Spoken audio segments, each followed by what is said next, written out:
Okay, this is Toshiba Universal USB Connect docking station.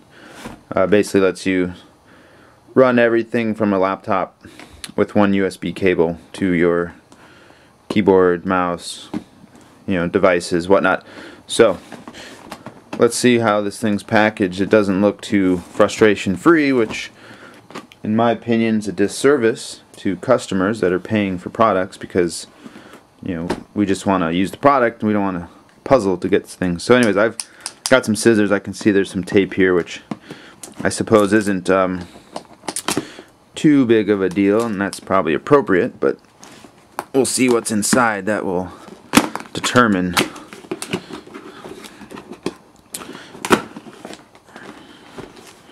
So that's swinging open.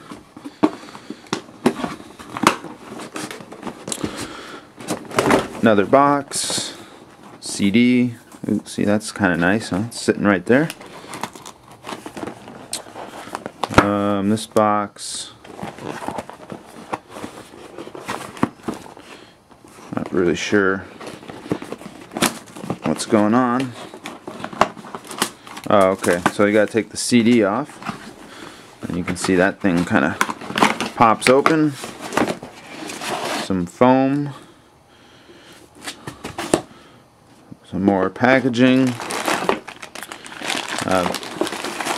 power adapter pieces, USB cable, and sort of a heavy base plate. So kind of a lot of paper products for that stuff. Plastic, and it looks like, yep, very nice. Just nothing to cut, nothing to pop. So alright, well, that's fairly B- on the frustration free there. Not too bad.